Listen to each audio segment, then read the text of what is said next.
Trump threatens big tech.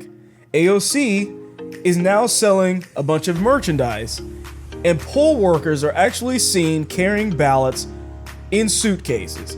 We'll be getting into that and more on the William Hall Show.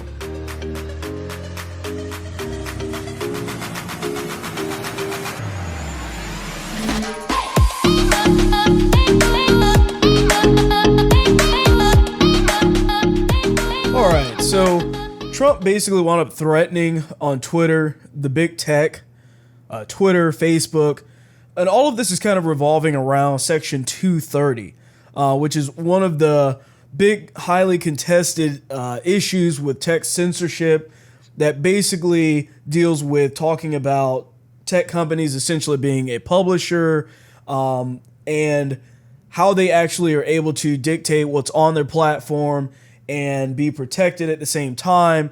And there's a lot that goes into it. But basically, Trump actually threatened to veto an annual defense bill on Tuesday unless Congress terminates Section 230, which would basically allow for big tech giants like Facebook and Twitter to be held legally liable for everything that's on their platform. The issue with things like this is that that's not exactly what needs to happen. Section 230 definitely needs to be revised, changed to a degree, but to entirely get rid of it actually hurts a lot of platforms that we support. For example, Parler. Parler would be suffering the most out of a lot of this because if there's something, especially as a startup, right? If as a smaller company coming out and trying to allow a platform for conservatives, that being taken away is not great. It's not great for the platform. It would basically allow for any platform to get sued no matter what is put on their site. And they'd be held liable for it as if they were a publisher. Now, Section 230 definitely needs to be revised, but as far as it goes for entirely terminating it, getting rid of it entirely, not a great idea. It looks like, and so basically he also tweeted, looks like certain Republican senators are getting cold feet with respect to the termination of big tech's Section 230. A national security and election integrity must, Trump wrote. For years, all talk, no action. And in general, I do agree with him. There are actually a lot of senators that have remained fairly silent about this, but there are also a lot that have spoken up as well. The biggest issue is that not a lot has actually been done. Ted Cruz and a bunch of other senators did the hearings with Mark Zuckerberg and Jack Dorsey, and they talked about a lot of things that obviously just kind of putting them on blast about a lot of the issues and the New York Post stuff that they were silencing.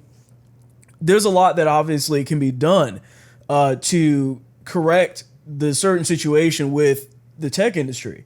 But the issues that we've heard from them a lot, we've seen them effectively lie on camera, but few things, if anything, has actually been done. I think the problem is that it's hard to really revise all of this, and nobody really has come up with a specific plan as to what they're going to do. So although I love hearing Ted Cruz and a bunch of others slam them and basically call them out, and we get some nice clips out of that, not much is actually being done to really do anything. Nothing's happened so far, at least. And I know that Ted Cruz was asked about this, and he said that, of course, they're doing as much as they can. But even the Trump administration is limited in how much they can actually dictate all of these different rules and whatnot that go into play here. Big tech censorship is the real issue. That is the real problem that is plaguing a lot of these of our sites and everything that we have to deal with. And yet, social media censorship has 100% affected this election. We know this for a 100% fact. The amount of things of stories that have been hidden, that have been silenced. When you go to Twitter and you see the disclaimers underneath every post, things like this are dangerous because if people can't be an informed voter because that information is unable to be found, that is extremely detrimental to our election process, to information. I said on my first show that years ago, when the internet was, 10 years ago, when YouTube was not owned by Google really yet, and we had the search engines were really beginning to become a massive part of life of how we found information. But on the first episode, I said, if years ago I used to make the statement to people, there's no excuse not to know something today. There's no excuse to be ignorant. Because whatever it is that you want to know, you can just go online and figure it out really quickly. It takes 30 seconds. You want to know the answer to a math problem? 30 seconds. Not even that, really. But if you want to know anything, whether that's an amendment or you look someone up, the idea is that you would be able to find that out in no time. And so there's no excuse to sit idly by and be ignorant of things that are going on in our society, considering the fact that everything is available to everyone, full all the time. And it's right at our fingertips. But now we're entering a time in history where things may not be able to be searched online at all, where you could very well be ignorant of issues, because if you actually look for it on YouTube or Google, you might not be able to find anything whatsoever. And that is extremely scary and very dangerous. So Ted Cruz, just yesterday on Twitter, ripped into Lynn Wood for pushing Georgia Republicans to boycott the election. This all basically happened after a tweet where you saw Lynn Wood on stage talking about the current election fraud. We're not going to go vote on January 5th in another machine made by China. You're not going to fool Georgians again. If Kelly Loeffler wants your vote, if David Perdue wants your vote, they've got to earn it.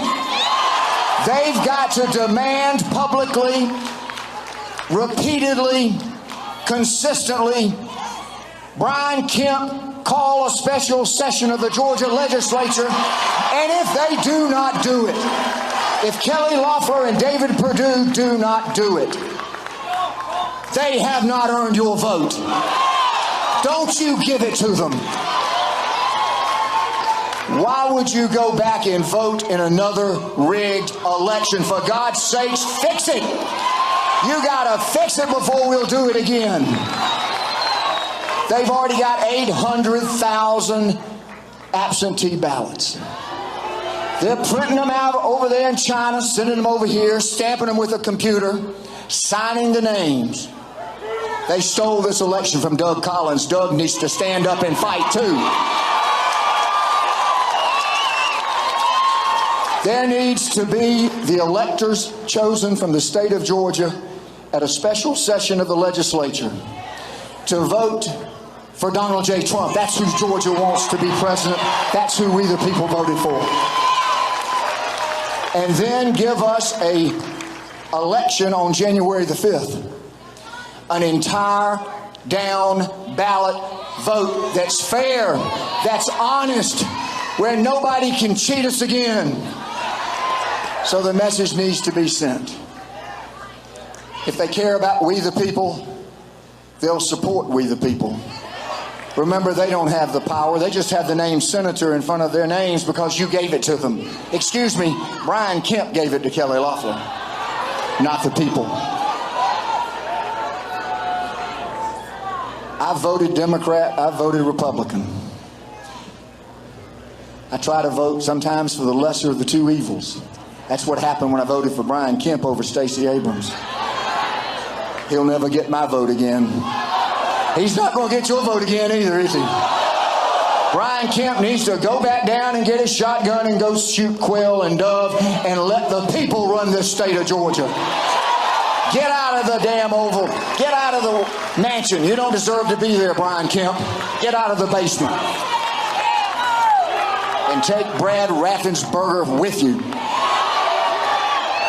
And take Jeffrey Duncan with you too. Y'all all go out on a quail shoot and leave Georgia alone because you're not doing the people's will.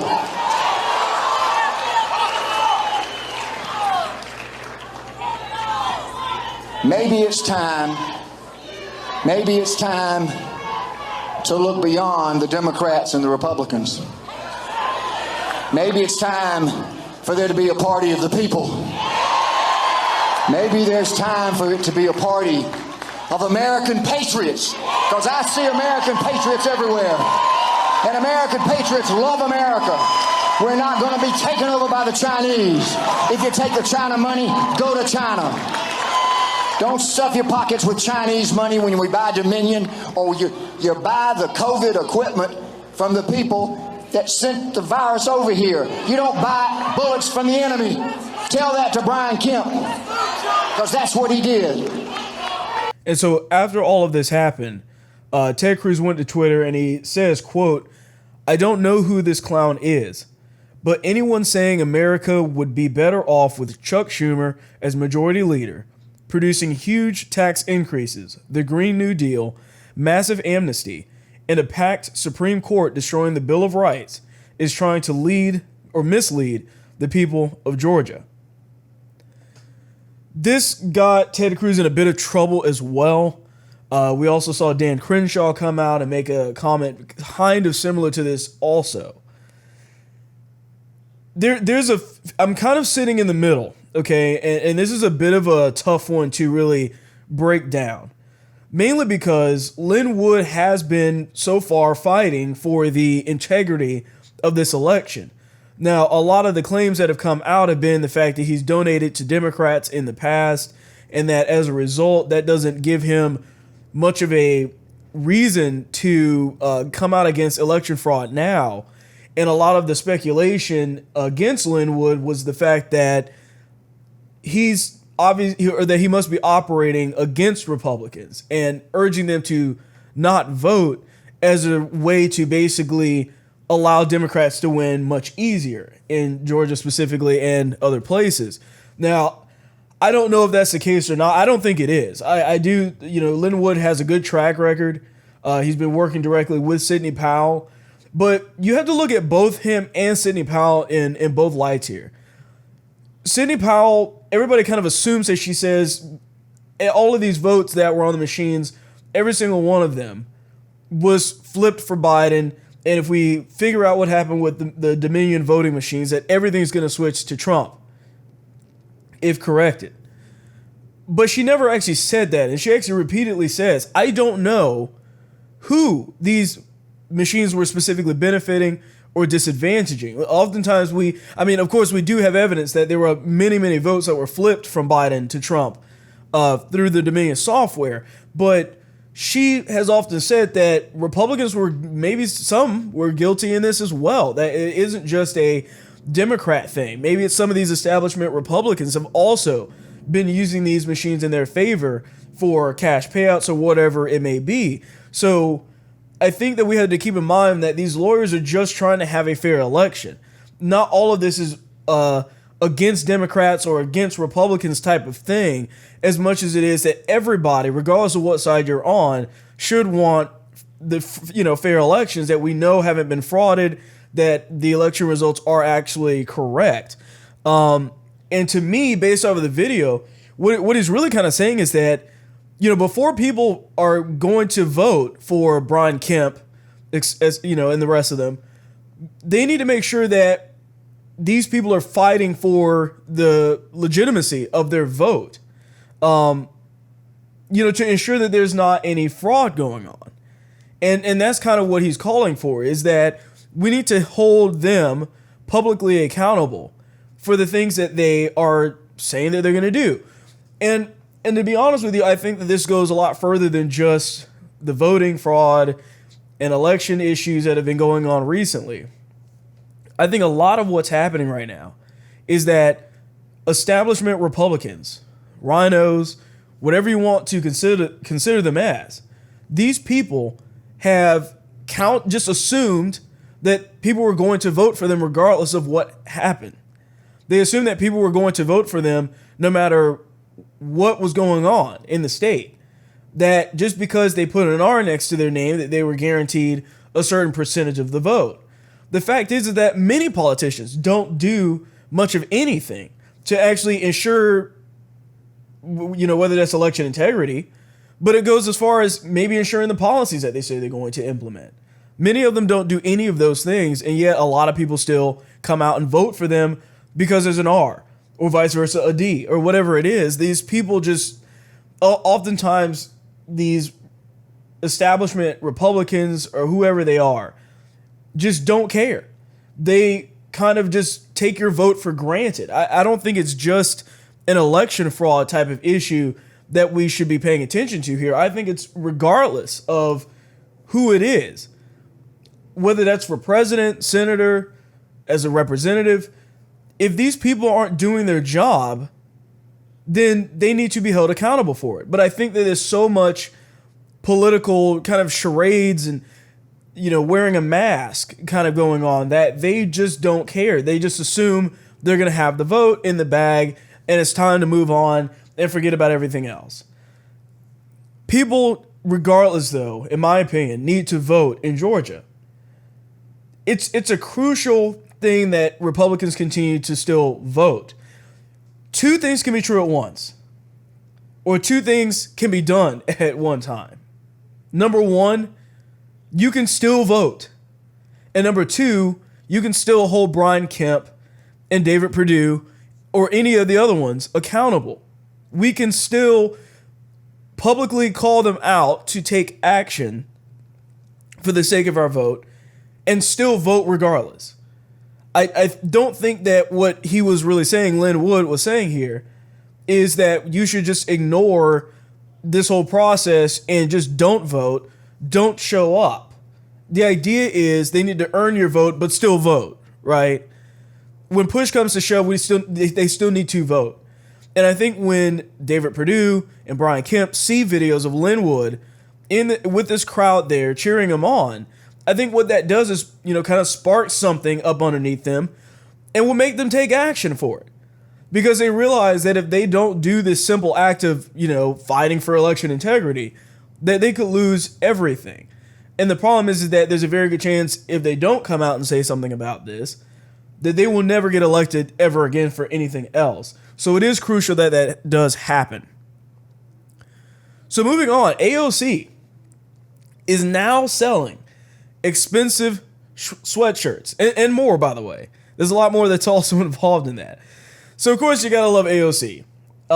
This is probably one of the most hypocritical things I've ever seen anyone do. Like, this really kind of trumps it all. So, here's some of the examples of things that she's selling on her new store for merchandise. First of all, she has sweatshirts that say, "Tax the Rich." There's a Green New Deal coffee mug that costs $27. Drink water and don't be racist shirt for $27. And there's also a cancel student debt shirt for the same price as well. And then she has an abolish ICE dad hat for $28. And so the big one that kind of stuck out to everybody is this sweatshirt that says social, economic, racial justice for $65. Now, look, I pay a decent amount of money sometimes for clothing. I've paid $50 for shirts before or whatever it is if it's like a really nice brand. But $65 for a sweatshirt is ridiculous on its face. Buy it, but that's it, right? But it goes further because she can only do because of capitalism. The one thing that these socialist Democrats hate the most. It's like they don't understand that, like, how the market really works, right?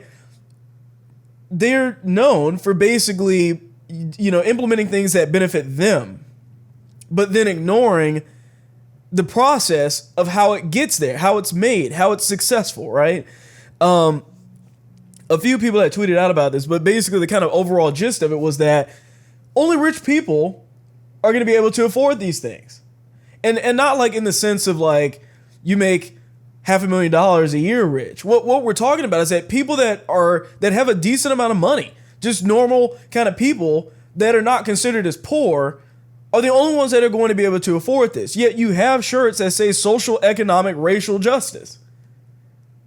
Now, when I see that, and I see that there's a sweatshirt and it's $65, the first thing that kind of comes to my mind is, who's getting this money?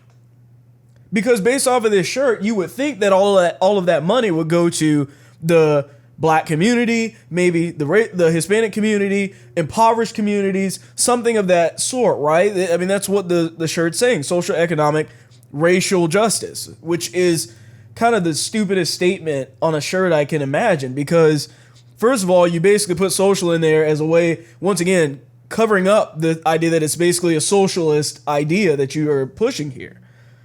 It's just social, economic, and then racial justice. There's so many things wrong with just the title of that shirt alone. It's absolutely ridiculous in the way that they cover it up. But the point of all this shows us, is that capitalism is great. It works because it allows for idiots like AOC to sell stuff like this to anybody and turn a profit off of it. And as I mentioned, she's not going to give any of this money to impoverished communities. It's not going to the government. It's going to line her pockets. See, Democrats want to get rid of the monetary disparities that are in society. Oh, that guy's super rich. This person's really poor. This wage disparity is here. How do we get rid of that, right? That's what they oftentimes are speaking about. But when you see things like this, it just comes to my mind that they are only making it worse when it's benefiting them. There's just kind of a simple idea of understanding this wage disparity, right? So let's take two people. Two people have $100, and one of those people creates something. Let's say it's some of these stupid merchandise things, right? Some of these shirts, some of these mugs, they create that. And then they take that and they sell it to people that are not forced to buy, by the way, that it's up to them whether they want to buy it or not. So they take that and they sell it to those people, and those people pay them money to do that, correct? That person or the first person, they make money. Now their money is higher than other people. Do you see what I'm saying? It's as simple as that. That's all the wage disparity is. It's just the fact that some people created something that other people are going to buy. And here you have her participating in the greatness of capitalism while at the same time being a socialist Democrat. And so also, she's selling this merch that she's profiting off of using a platform that she herself didn't even earn. I mean, I'm sure by now we've all seen the video of AOC basically where they said they selected her to run for the House of Representatives. But she's taking her platform and turning that into even more profit. Something that other people just can't do. Like, I wouldn't be able to go out there and start selling shirts for $65. That's crazy. Nobody would buy that. And I wouldn't do that anyways because that's insane. But another interesting thing is that these shirts are made of polyester, nylon. Something kind of interesting about those materials, isn't it? Kind of a problem because those are, I don't know, let me see, petroleum products. The same petroleum that the Democrats are trying to get rid of. All of them are against fracking. Every single one of them. At least the AOCs and Joe Biden, even though he's trying to distance himself from that. All of the shirts with the Green New Deal, all of these things are meant to, are advocating for things that will keep you from being able to even make shirts, let alone sell them to people. It's hypocrisy in its highest form.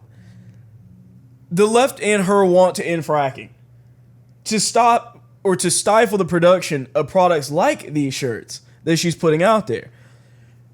Only Democrats, specifically these far left lunatics, only they can come out and make money off of a product that is made out of the materials of something that they are at the same time advocating for the destruction of. It's absolutely ridiculous.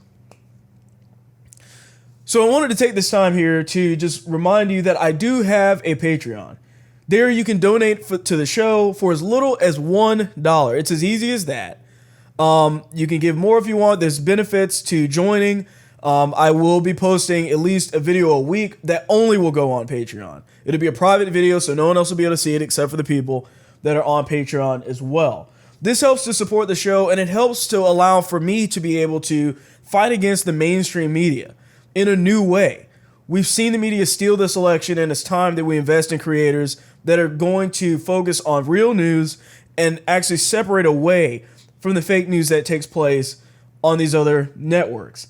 And then also, this same show is now available as a podcast on Spotify. There will be more sites that is added to. Should be on Apple Podcasts at some point soon, not sure. But either way, it is available on Spotify if you would rather listen to the audio-only version of this. We are the new media, and it is time for us to invest in those creators. All right, Bush, Clinton join Obama in planning to take the COVID-19 vaccine on TV. This is a weird story and is a bit to dive into here. So first of all, it was quoted a few weeks ago. President Bush asked me to let Dr. Fauci and Dr. Birx know that when the time is right, he wants to do what he can to help encourage his fellow citizens to get vaccinated. Bush's chief of staff, Freddie Ford, told CNN, first, the vaccines needed to be deemed safe and administered to the priority populations.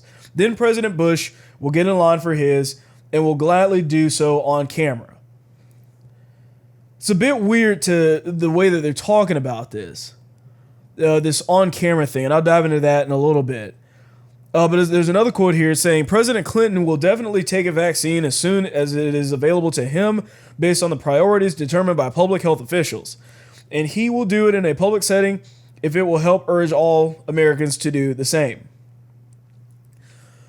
Democrats all care about this kind of monkey see, monkey do kind of mentality. If we see one person do it, we're going to do it.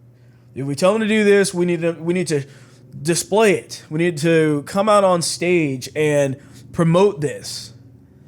And it is kind of weird that you have Bush, and which kind of shows where he's gone lately, but Clinton and Obama coming together, right, to actually do this whole vaccine thing. And it can't just be that they're going to take the vaccine. It's obviously going to be this widely televised thing. And joining Bush, Clinton, and Carter in their vote of confidence is Obama, who said during an interview that aired Thursday that he trusted this science regarding the vaccine. This follow the leader mentality is a bit stupid to me.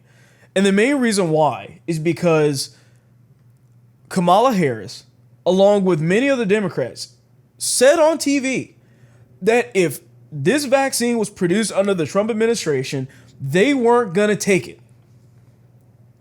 Then 30 seconds later, they want to say, we're the party of science. We care what the scientists say. As if for some reason Trump is sitting in a lab putting this vaccine together with his own two hands.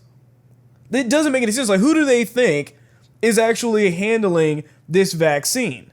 It's obviously not Trump. At least Trump's not the one making the thing. It's taking, place and being made under his control. But it is not Trump that's the one sitting in the lab actually making the samples. So it's crazy when they make statements like this, and they always use this trust the science, trust the science. Lori Lightfoot in her video when they declared Biden the president-elect, falsely, of course, put out this stupid video. Basically where she's like, science is back. As if for some reason they care about science. They don't care about science, they care about optics, right? When science works in their favor, they call it science. When it's people that they don't want to hear from, all of a sudden it's not science. That's the way that they've done this for a very long time.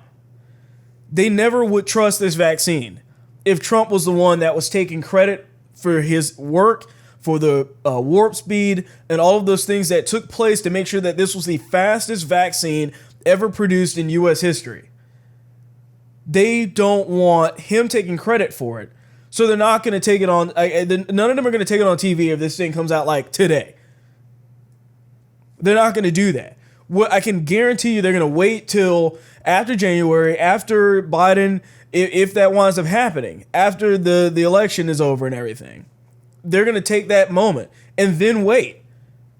So if Biden gets in the office, they can say, oh, well, it was actually Biden that did it. It's good old Biden. And we've got Clinton and Obama and all the rest of these idiots coming out, and we're going to be on TV taking the vaccine because we know that our followers are so stupid that they can't come up with their own ideas for themselves. They're going to just see us doing it. Monkey see, monkey do. It's a bit disrespectful, in my opinion, because it's up to the American citizens whether they want to take it or not. You don't get to tell people to do it just because you did it on camera, acting like you're better than everyone else. So speaking of this in another vein, Facebook says it will begin removing COVID-19 vaccine misinformation, or at least what it deems, of course, as misinformation. So the social media giant said in a blog post that it will remove posts containing what it deems false claims about safety, efficacy, and ingredients or side effects of any of the several COVID-19 vaccines. For example, we will remove false claims that COVID-19 vaccines contain microchips or anything else that isn't on the official vaccine ingredient list. So basically, we're just going to trust the companies at face value. That's the only way that Facebook can pin this any sort of type of way. They always want to pretend as if companies can't lie. They always want to pretend as if they can do no wrong when it works in their favor. But then all of a sudden, these big companies, oh, they're horrible, they're evil corporations. The fact is that regardless of whether you plan on taking the vaccine or not, which I'm, for myself, most likely not going to take the vaccine. But if you are planning on taking this vaccine, the thing is that is your right as not only as an American citizen, but just as a human being to choose whether you're going to do something or not. I feel like all of this stuff is just setting the foundation for them to start requiring this everywhere to mandate not only masks, but mandate the vaccine. We've seen Ticketmaster do that. I had a video on that about a month ago. And they were trying to basically require that people actually show a negative test for COVID or show that they have taken the vaccine before they can book or go to any events, concerts, or anything else. And even then I said that there's going to be a follow-up to that. There's going to be an extension of those types of mandates that are going to happen in other places, whether that's restaurants or stores or you name it. There's going to be more of these companies that are going to choose to push this down the pipeline, all because the company said, this is the only thing that's in it, just believe us. What is this, believe all companies now? Like they went from not trusting and hating these companies, and now all of a sudden it's okay, it's fine. Once again, it's all about the optics. But these same people, by the way, will be the ones to tell you, we're not going to take it if Trump takes credit for it. If Trump tells me to take it, I won't take it. But if Biden tells me to take it, I'll take it. I think conservatives are the only ones that are like, cool, Trump got the vaccine out pretty quick, but like, I'm not going to take it if I don't want to take it. You know?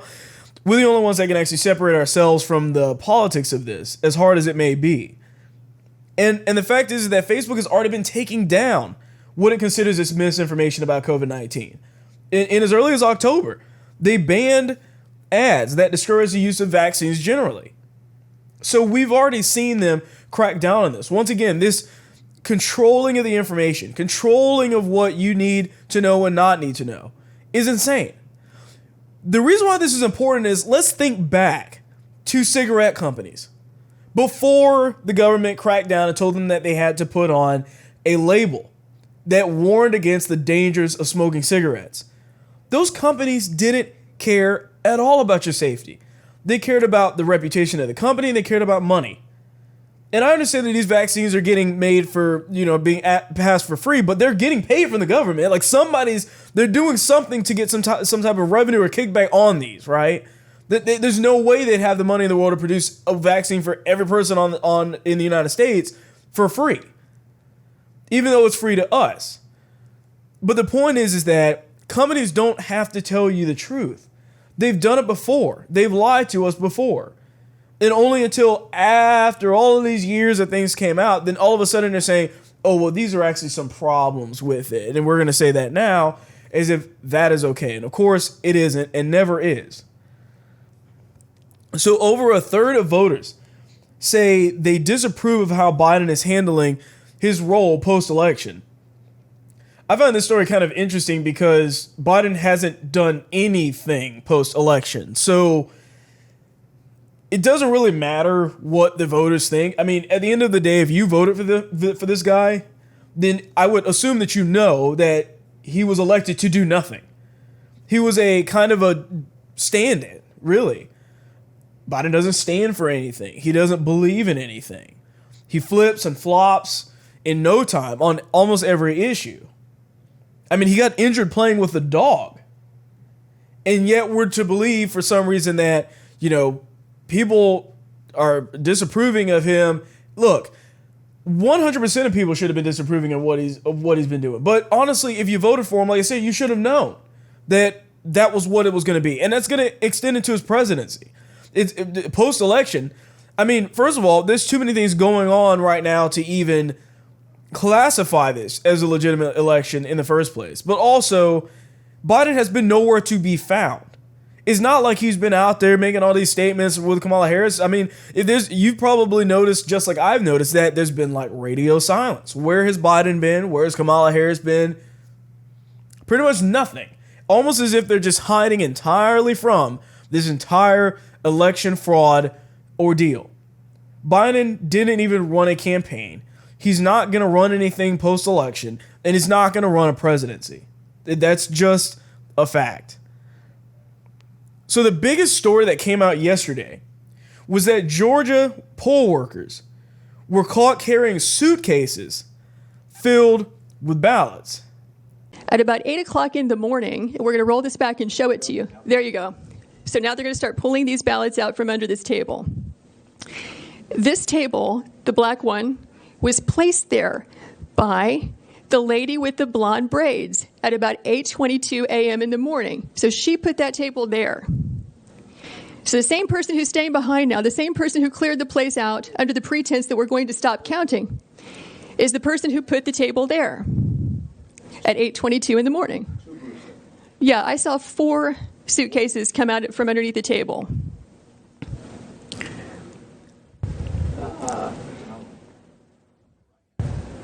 Yeah, upper right hand, you see the gentleman in the red.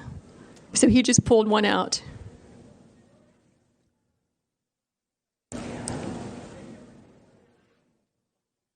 So what are these ballots doing there, separate from all the other ballots? And why are they only counting them whenever the place is cleared out with no witnesses? Is the question. So these machines can process about 3,000 ballots an hour. You have multiple machines there, and they're there for 2 hours. So you do the math. How many ballots went through those machines in those 2 hours when there was no one there to supervise, to be present, consistent with your statutes and rules, to supervise the tabulation? We believe that could easily be, and probably is certainly, beyond the margin of victory in this race. After seeing this video, I don't want to hear from any more Democrats saying that there's no evidence. I am so sick and tired of hearing them talk about no evidence. There is evidence for voter fraud, okay?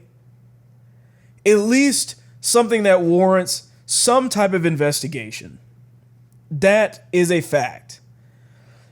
You're not going to see this clip on any of the mainstream media networks. You're not going to see it. They don't care.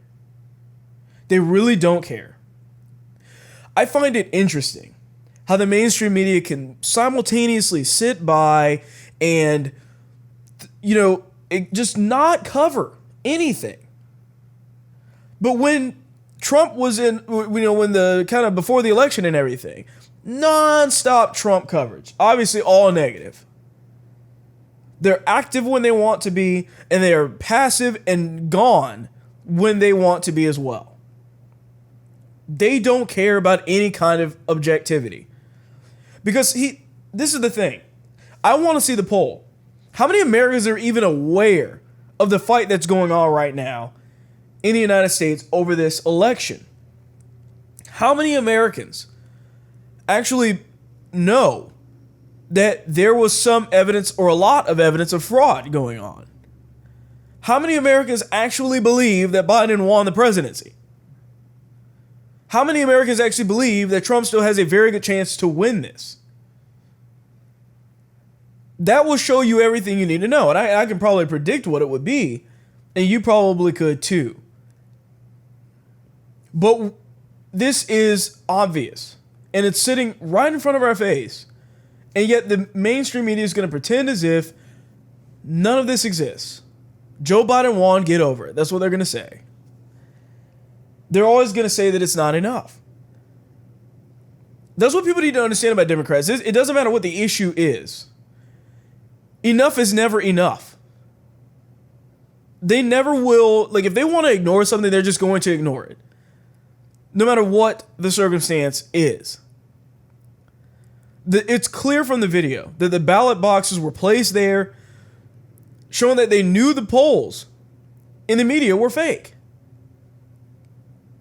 That's another thing too, is that this fraud that is taking place, the things that we're seeing, these anomalies and irregularities, considering what we know now and looking at the polls, even Democrats knew they weren't real. Because if Democrats knew what was in the polls, why on earth would they have rigged the election in the first place? So that means that if Democrats knew the polls were fake, then the polls were just another device the Democrats were using to suppress Republicans from voting, thinking, oh, we already lost. It's over. There's no point. Biden's got such a big lead. They have been planning this for a long time, and every single thing that we've seen is a piece of the puzzle of how all of this was put together. The problem is us that we need to figure out exactly how this is going to play out, what we need to do to bring this to the courts to actually make there be a difference. Because if we're only looking at one piece, it may not be enough on its own. Some pieces are, but we need all of the pieces working together, all of this evidence out, in order for us to make this overwhelmingly known that Biden lost by a landslide. That he lost by a landslide. The same people that are telling us, don't look at that evidence, it's not there, there's no evidence, it's not enough. In other words, don't trust your eyes. Those same people are the same ones that told us that those were peaceful protests in the cities that were burning during riots. Lying to your face. If you probably remember the clip of the CNN guy with a big banner at the bottom of the video saying peaceful protests, and then right behind him is literally a car on fire. Don't trust your eyes. Just believe what we're telling you. Let's cut away from that clip really quick. Just believe what we're telling you. Don't actually look or pay attention to what's going on over here. Those are conspiracy theories. They're crazy. They're out of their mind.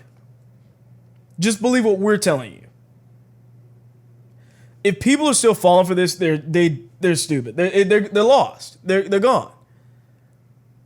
There's no way that you can sit by and watch all of this evidence coming out and not want a fair process. If Biden and all the Democrats knew for a fact that they won, they wouldn't want to see all of the evidence. They wouldn't want us to cover it up. They wouldn't want there to be any speculation. They wouldn't want to secure their lead, but they don't want to do that. We know exactly why. Because they cheated in this election. It's not a conspiracy. And no matter how many times Democrats want to keep talking about it and saying the word over and over again, because that's how they get rid of everything. Oh, all of these claims about the Hunter Biden conspiracy, these riots happening in big cities, that's a conspiracy. It's not real. They take us for fools. And it's time for us to take our country back, to get control of the media, to start our own things, go our own path, or go on our own path, so that we can actually fight against the stupidity that the mainstream media represents. They hate us. They don't want to give us the correct information. And they prey on people that never went out of their way to look up the actual information for themselves. And now it's getting so ridiculous that they may not even be able to find it if they search it right into the search engine, because that is the society that we live in today. It is up to people and other conservatives to get the news out about these events, to spread the actual factual information about the fraud that's happening, the irregularities. But we also need to be truthful about what it is that we're sharing. And I mentioned this on a couple of shows ago, but I'll briefly kind of go over it again. Let's make sure that we are actually posting things that are correct. Things that are going to make a difference in this election process. Don't just post an article from some random site you've never heard of before, don't know where it came from, or some low-res picture, and just assume that it's correct and assume that this must be factual information. You don't know that, I don't know that, and what we need to make sure that we're doing is putting stories out like this that we have on video. And I think there may have been some like things maybe saying it might be fake or this or that, but either way, at least it's a video. More than just a low resolution picture that we're kind of going off of.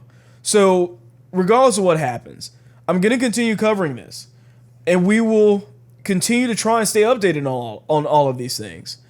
Everything's moving very quickly, so it's kind of difficult to keep track of who's saying what, and there's so many hearings going on, and so many witness testimonies that it's impossible to cover it all at any given point in time. There's just too much happening at one point.